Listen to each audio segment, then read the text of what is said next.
काला जादू। अपने बेटे रिशु के माथे से टपकते हुए पसीने को देखकर सविता की हालत खराब हो गई। ऐसा आज पहली बार नहीं हुआ जब रिशु नींद से घबराकर जागा है। हाय मेरा बच्चा, न जाने किसकी नजर लग गई है तुझे। जब से मेरे बच्चे ने 10वीं के एग्जाम में स्कूल टॉप किया है तब से रोज बुरे बुरे सपने आने लगे हैं। हाँ माँ, मैंने आज फिर से एक काले साए को देखा। वो यहीं मेरी आंखों के सामने खड़ा था। माँ मुझे बचा लो माँ। वो मुझसे कह रहा था कि मुझसे बदला लेगा। माँ कहीं ये प्रशांत। चुप कर, कैसी बात कर रहा है? दोबारा उसका नाम मत लेना। तुझे पता है ना, उस प्रशांत ने आत्महत्या कर ली, तो बार बार उसका नाम मत लिया कर। मम्मी, क्या सच में प्रशांत ने आत्महत्या की थी? चुप कर, बहुत सवाल पूछता है आजकल। और फिर रात के वक्त सविता के पूरे घर में एक अजीब सा काला धुआं छाने लगा। गहरी नींद में सोई सविता की जैसे ही आंख खुली उसका दम घुटने लगा। वो दौड़कर रिशु के रूम की तरफ गई जहां उसके दरवाजे पर घूमती एक काली परछाई देख वो बुरी तरह से घबरा गई। कौन है वहां? कौन है? सामने आओ। ये मैं हूँ, तुम्हारी काली करतूत।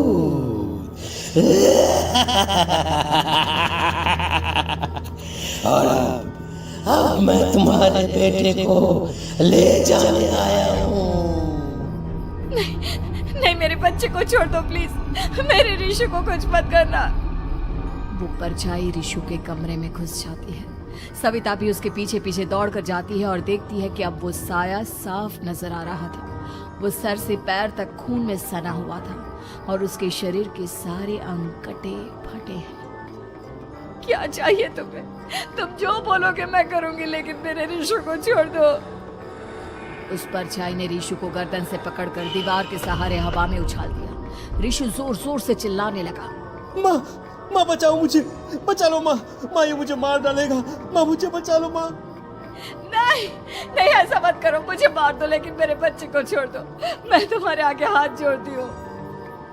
वो परछाई रिशु को जमीन पर गिरा देती है और अचानक वहां से गायब हो जाती है। रिशु, मेरा बच्चा, तू ठीक तो है ना? कुछ बोल बेटा, क्या हुआ है तुझे?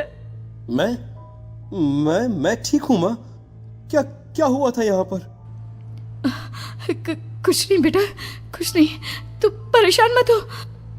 हम कल ही गांव के बाहर जो तांत्रिक महाराज रहते हैं उनके पास चलेंगे। ठीक है माँ, हम जल्द ही उनके पास चलेंगे। मुझे बहुत डर लग रहा है माँ। ये बार बार मुझे डरावने सपने आना, ये सब हमारे साथ क्यों हो रहा है माँ? अगले दिन सविता अपने बेटे रिशु को लेकर गांव के बाहर तांत्रिक के पास जाती है। जिस जगह पर तांत्रिक रहा करता था वो जगह बहुत डरावनी थी। चारों तरफ कंकाल और खूब भूतियां नजर आ रही थी। गांव से दूर वीराने में उस जगह पर जोर से आंधी चल रही थी। रिशु ने डर कर अपनी माँ का हाथ पकड़ लिया। माँ मुझे बहुत डर लग रहा है। ये कैसी जगह है? देख बेटा, हमारे साथ जो कुछ भी हो रहा है उसका इलाज सिर्फ और सिर्फ ये तांत्रिक महाराज ही बता सकते हैं। अब यही है जो हमें प्रॉब्लम से बाहर निकाल सकते हैं। जैसे ही सविता और रिशु तांत्रिक की झोपड़ी के अंदर पहुंचे, वहां का नजारा देखकर उनकी आंखें फटी की फटी रह गई। तांत्रिक की झोपड़ी के अंदर कई सारे लोग अपनी गर्दन घुमा घुमा कर जोर जोर से चीख रहे थे। कौन हो तुम और यहाँ क्यों आई हो? महाराज, मेरे बेटे को कुछ दिनों से एक डरावनी काली परछाई नजर आती है और कल रात उसने मेरे बेटे पर हमला भी कर दिया।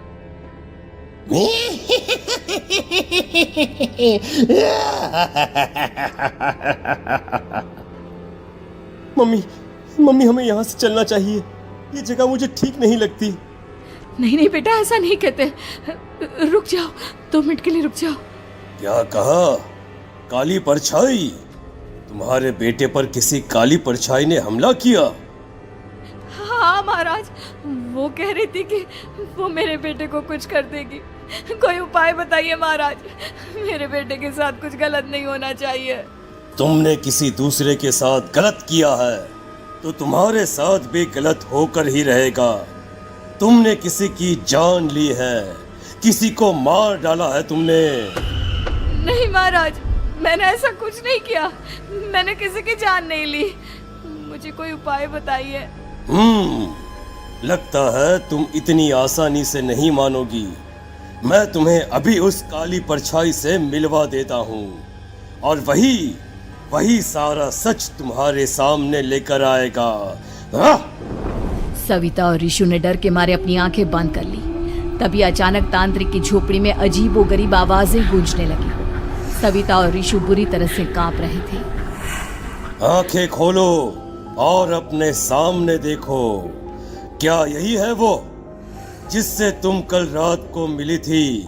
बताओ मुझे। हाँ, इसने कल रात मेरे बेटे के ऊपर हमला किया था। ये उसी लड़के की भटकती हुई आत्मा है जिसे कुछ दिन पहले तुमने मार डाला था। मम्मी ये महाराज क्या कह रहे हैं? क्या सच में आपने किसी की जान ली है, किसी को मार डाला है? अगर हाँ तो बताइए ना मम्मी, किसको मारा है आपने? किसको? तुम्हारी माँ इतनी आसानी से सच नहीं बताएगी बेटा। इसने एक बच्चे की जान ली है। कहीं उसका नाम प्रशांत तो नहीं महाराज? वो मेरा दोस्त है, मेरा मतलब मेरा पड़ोसी है। सही पहचाना। देखा सविता, तुम्हारा खुद का बेटा भी जानता है कि तुमने किसी के प्राणों की बलि चढ़ा दी और इसीलिए अब उसकी बुरी आत्मा तुम्हारे घर में भटकती है। मुझे माफ कर दीजिए महाराज, मुझसे बहुत बड़ी गलती हो गई। प्रशांत हमारे पड़ोसी का बेटा था। हर बार उसके नंबर मेरे बेटे से ज्यादा आते थे और इसलिए मैंने उसके कमरे के बाहर काला जादू किया था, पर मुझे नहीं पता था कि वो मर जाएगा। तुम्हारे उसी काले जादू वाली गुड़िया के अंदर एक बुरी आत्मा थी जिसने उस बच्चे के दिमाग पर बुरा असर कर दिया और उसी की वजह से उस लड़के ने अपनी बालकनी से कूदकर आत्महत्या कर ली। इसकी वजह सिर्फ और सिर्फ तुम हो, तुम। नहीं महाराज, जो कुछ भी हुआ मुझे नहीं पता था कि प्रशांत अपनी जान दे देगा। प्रशांत की आत्मा इस वक्त तुम्हारे सामने खड़ी है, हमसे बात करना चाहती है। बोलो क्या कहना चाहते हो? मैं जीना चाहता था, बड़ा होकर कुछ बनना चाहता था। आपके बेटे से मुझे कोई परेशानी नहीं थी। अरे वो तो मेरा अच्छा दोस्त था।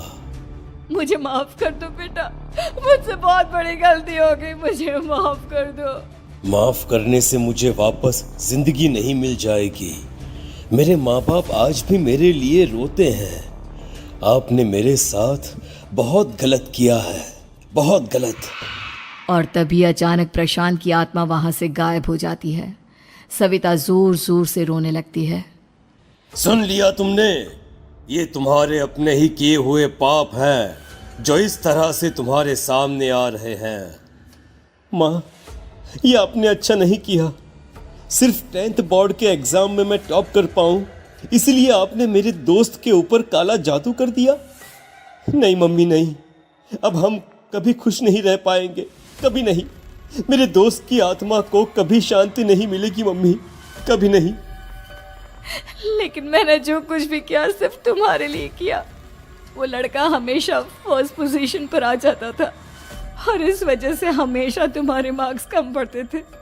मैंने तो सिर्फ उस पर एक छोटा सा काला जादू किया था बेटा। मुझे क्या पता था कि उसका ये नतीजा निकलेगा। जिस गुड़िया को तुमने उस लड़के के कमरे के दरवाजे पर लगाया था, दरअसल उसके अंदर एक बुरी आत्मा का प्रवेश हो गया था, जैसा कि अक्सर काला जादू करते समय हो जाता है। मुझे अपनी गलती का एहसास हो गया है। मैं प्रायश्चित करना चाहती हूँ। आप बताइए मैं क्या करूँ? प्रशांत के घर जाकर उस काली गुड़िया को वहां से निकालकर यहाँ लेकर आओ। मैं उसे आग में जलाकर राख कर दूंगा और उसके बाद प्रशांत की आत्मा को हमेशा के लिए मुक्ति मिल जाएगी। अगली रात सविता चुपचाप अपने पड़ोसी प्रशांत के घर जाती है। प्रशांत के माँ बाप प्रशांत की मौत के बाद उस घर को छोड़कर हमेशा के लिए वहां से चले गए थे। जैसे ही सविता उस घर के अंदर कदम रखती है, उसका सामना अजीबोगरीब हैवानियत से भरी आवाजों से होने लगता है। ऐसा लग रहा था जैसे कोई बुरी तरह से चीख रहा हो। सविता जैसे ही प्रशांत के कमरे के बाहर पहुंचती है, वहां पर लटकी हुई गुड़िया के शरीर से खून टपकने लगता है। ये क्या हो रहा है? इस गुड़िया के शरीर से खून क्यों टपक रहा है?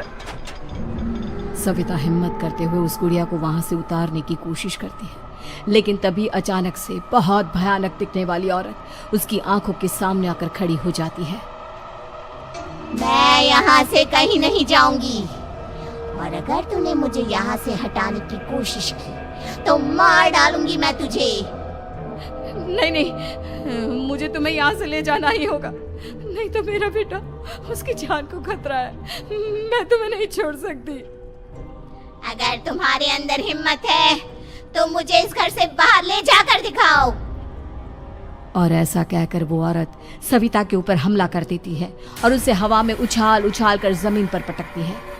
लेकिन तभी अचानक मौका देखकर सविता अपने हाथ में ली हुई सुई उसके हाथ में चुभो देती है। हाथ में सुई लगते ही वो औरत जमीन पर तड़पने लगती है। ये क्या किया तूने? ये क्या कर दिया? तुझे ऐसा नहीं करना चाहिए था। तांत्रिक ने मुझे कहा था कि तुझसे जीतने का सिर्फ यही एक तरीका है जिससे मैं अपने पापों का प्रायश्चित कर सकती हूँ और अपने बेटे की जान बचा सकती हूँ। और उसके बाद वो डरावनी दिखने वाली औरत एक छोटी सी जादुई गुड़िया में तब्दील हो गई और सविता ने उसे ले जाकर तांत्रिक को दे दिया। तांत्रिक ने जादुई गुड़िया को आग के हवाले